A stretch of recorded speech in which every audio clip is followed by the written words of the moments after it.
find FB to be, I have the answer here, 311.145.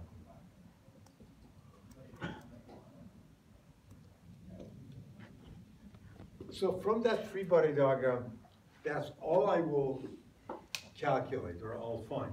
Although I can find the other two unknowns, but they don't have any use for me. That's not what we asked for to do. We asked to find P. And this free-body diagram, the only force that I need from that one is FB. So let's go to free-body diagram 2.1. Okay. Right, summation of forces along x is equal to 0. I get FB times cosine 50, and FB is of course 311.145 minus NC is equal to 0. So I can find NC, that comes out as 200 Newton. So now I write summation of forces along y is equal to 0. I have negative P plus FC, which is 0.35 times NC, which is that 200, right? Plus FB sine 50 is equal to 0, and this is 311.145. So if you solve for these, you get P is equal to 168.4 Newton. So that's the case that we assume that the motion would take place potentially upward. If that force is large enough, it potentially moves this down. So for that case, which is 2.2, in this case, I will write, again, the only thing that changes would be the direction of FC. So it would be the same equation, except this one would be negative. So if I write that, would be positive. So in fact, as you can see, I solved for this one. I was looking at this figure, so I did actually this one. So this value should be the upper bound, not that one. It should be 308.4, 308.4. So it is in this case. So now I need to do actually that one. By mistake, I do this one first, and that one is now. So I have both of these would be negative, okay, plus, same thing, 311.145 sine 50 is equal to 0. FC is the same. That will give me P is equal to 168.4. So the range of these values are that P should be greater than or equal to 168.4 or less than or equal to 308.4 for the system to stay in equilibrium. That's the requirement. That's the range that the problem was asking. Yes? Shouldn't that be plus FC for 2.2 and then minus FC for 2.1? See, this is what, as I said, that's the mistake I made. I took these by mistake. So this should be 2.2, this should be 2.1. Right. So I didn't change that. So I did 2.2 first. Okay. So that corresponds, because this is upward, so FC is upward. Any other questions? Okay, so let me do another problem, which is very similar, a little bit more work involved though. This was the final exam problem too. So you get a taste, right? Not bad.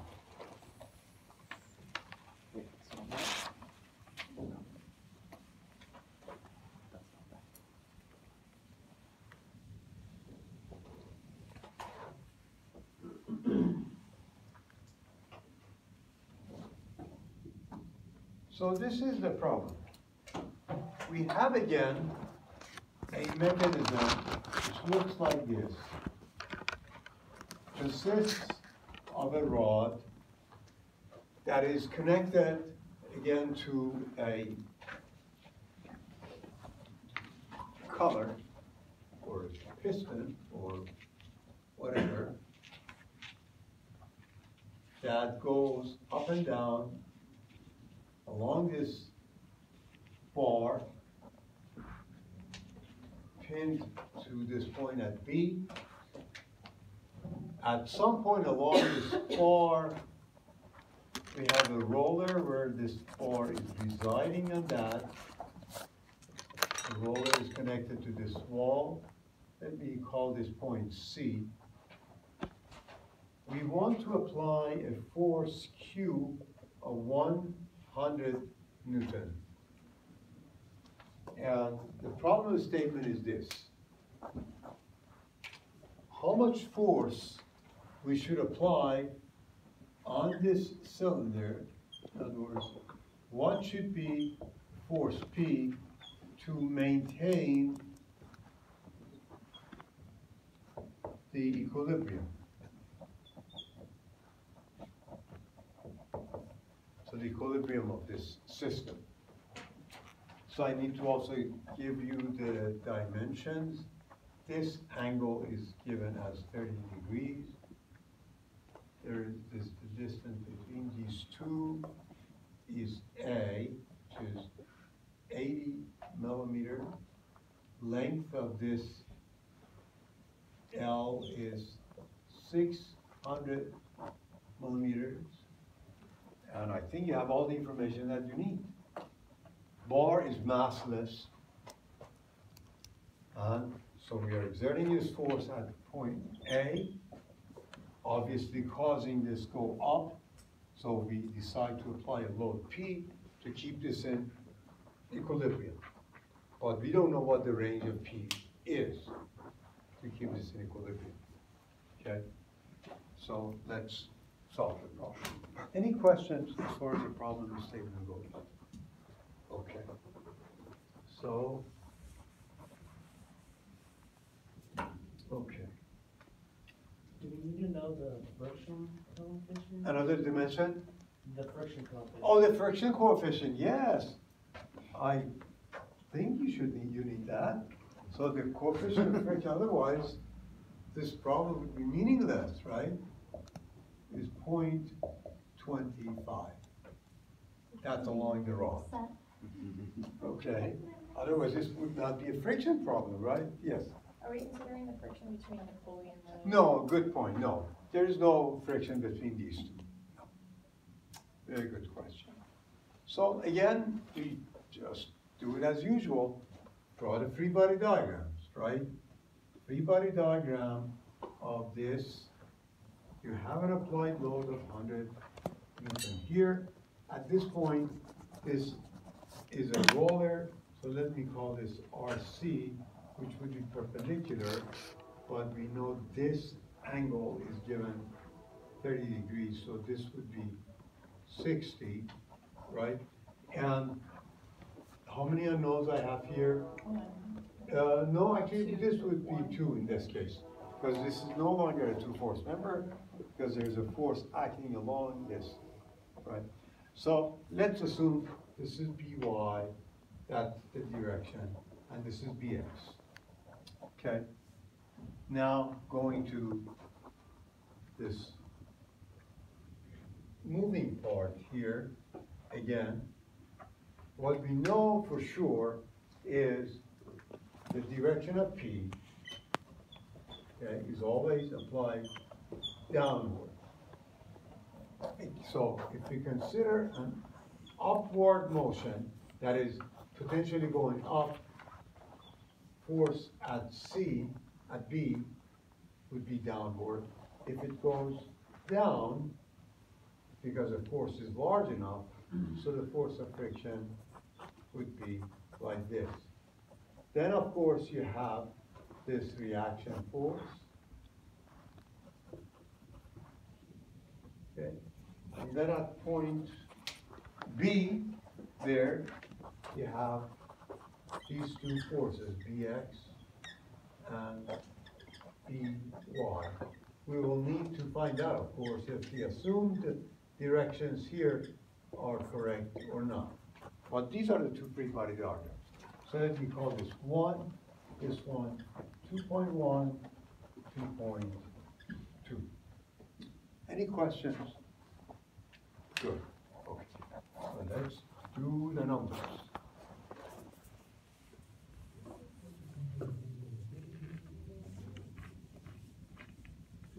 That must be an interesting class. Every time they're showing a movie, right? So it's a movie Sounds or like the Wiggles. class or whatever. And it's so loud. Okay. So let's just start with free body diagram 1. So if you start with free body diagram 1, okay, obviously, remember Mr. Saint Verignon, right? Okay, so this would be RB cosine 60, which is 1/2. This would be RB cosine 30, which is square root 3/2. So let's take some moments about point B first. Obviously, we need these distances, right? We do know this, and how much is this angle? 30, right? So a little bit of geometry here. This is 80 millimeter. So if that's 80 millimeter, this would be 160 millimeter, right? Because the sine of this angle is this over that. So if that's 160, then this would be 160 cosine 30, again, would be 80 square root 3 then. Cosine 30 is square root 3/2. So let's now take some additional moments about point B. So we'll have, this would be negative, RB square root 3/2 times 80 square root 3. This would be also negative, minus RB times 1/2 times 80, okay? Then plus 100 times that distance is given, that is, or we can find it. Okay. This is 600, this is 30, right? So 600 cosine of 60 or sine of 30. So this is 300. So 300 is equal to 0. So let me simplify this, but I do need your help to find the numbers. I have not solved this problem. So you need to work with me to solve that and find the answer, okay? So let's see if we can do some simplification here. Let's take RB would be times, okay, 80 square root 3 plus, okay. No, actually that can be simplified quite nicely. That would be 380 times 1/2 plus 40. Not bad. Is equal to. I got 375. Good. Okay. So that's what it comes out to be. RB 375 Newton, right? That's what I got, but. Sounds right. Sounds right. Sounds right. So I can. RC. What is it? U. Oh. confirm that? I got But this would be 120, 160. That's what I got. Oh, really? How much? 187. 187.5. 187? Oh, half of it, right? So in other words, let's see, 300 times 100 divided by, Hold it. 160. Okay, so 8, that's 3,000, would be 15,000 divided by 8, so whatever. Yes, An easier way to do it is if you don't put in components and you just find that 1600. that's correct. You could have done it that way, but the reason I did that actually was kind of fun, you know, respect for Mr. Verignon. Okay. Do not forget Mr. Verignon. Right. All right, so this is, not this, what was this, what you said? There was 187. controversy here. 187.5. 187.5. Okay. Is a factor of 2, that's okay. So, now let's write summation of forces along. X is equal to 0, right? So you have, see, that's why. You had to resolve it anyway Yeah, because of that Vx. So Verignon knew something, right? So you have negative Vx, negative RB square root 3/2. Those are the only two forces we have, right? So give me now RBx, which comes out negative. That means the assumed directions are not correct. So I'm going to change Bx. And this one. So this actually should be this way. This should be that way. This should be this way. Okay, so how much is Bx? 162.38, but 162.38. as we just saw, someone might want to double check me. That's okay. Well, is this point? Yeah. 88 something? Yeah, that sounds right. So we changed the direction, right? Now let's write summation of forces along y is equal to 0. So you have, okay,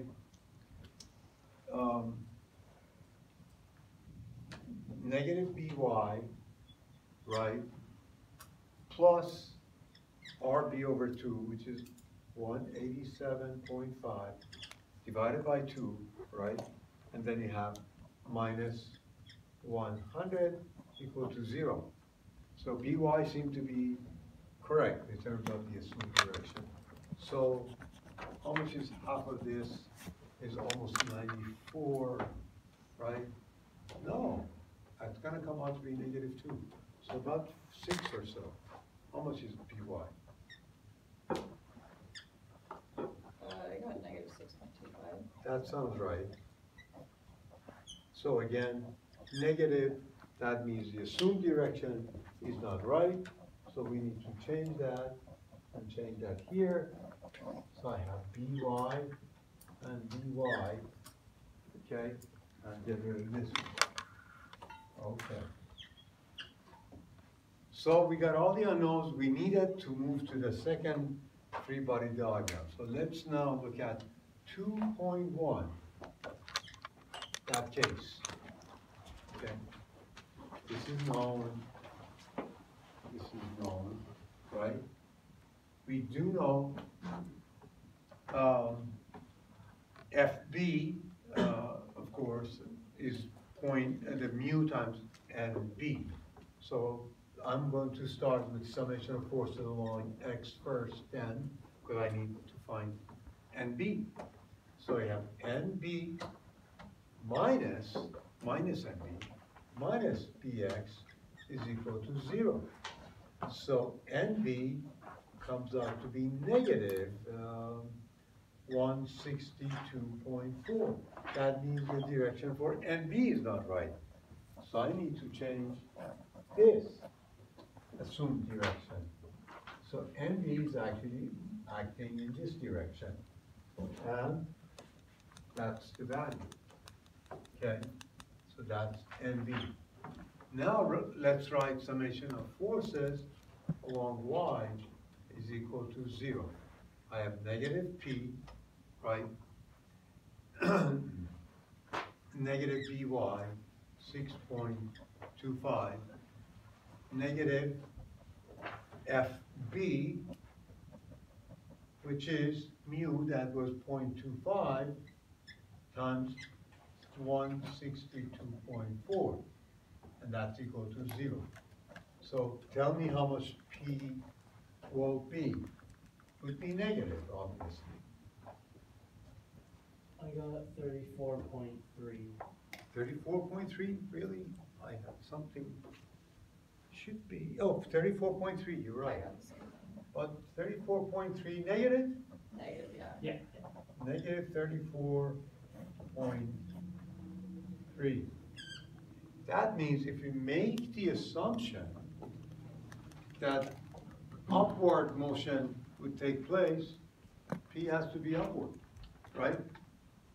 So for the second case, 2.2, let's write down all those. The only thing that changes here is the direction of this. So you have negative P, negative 6.25, plus 0.25 times 162.4 is equal to 0. So how much would be P?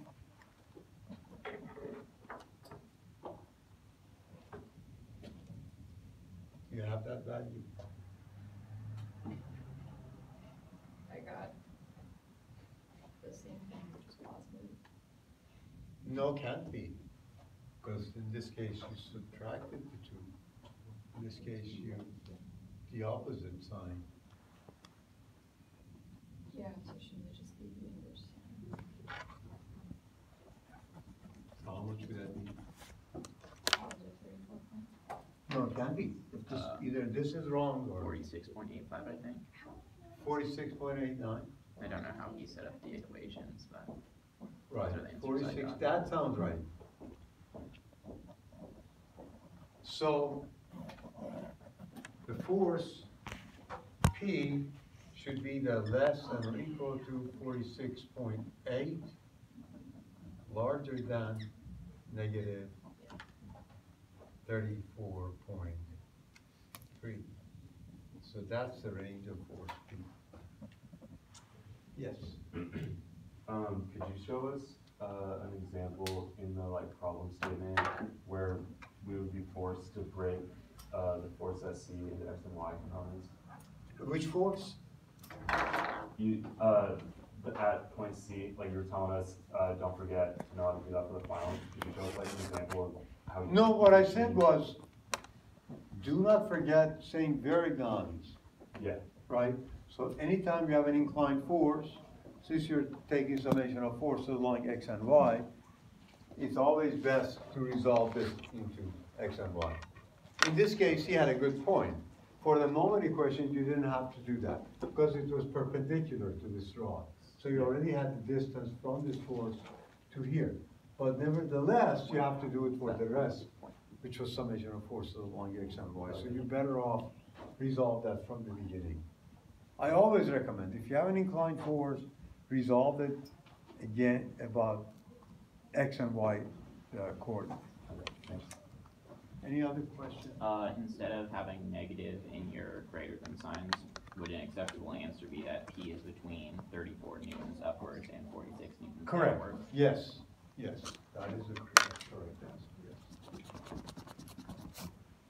Okay, I don't think we have much time left to do another problem. So with this, believe it or not, we conclude the course. Wow. Right? No, we have the help session tomorrow night.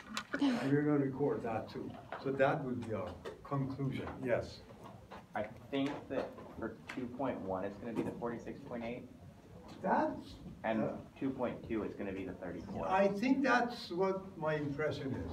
Yeah. How we ended up with those in reverse order, You gotta check it out. No, that's right, because if P is negative, Right, then that means that the It's gonna go up. G11 will be pointing go up. up, right. So it counteracts the other two forces going down. But it is interesting because you're looking at the book's answer, right? No, I'm not, I just. did it That's the myself. way the book answer is, but apparently the book's answer is not right. It's just because when we say negative, we don't mean downwards, we Right. mean upwards, because the stated. No, you're y right. is down. You're right.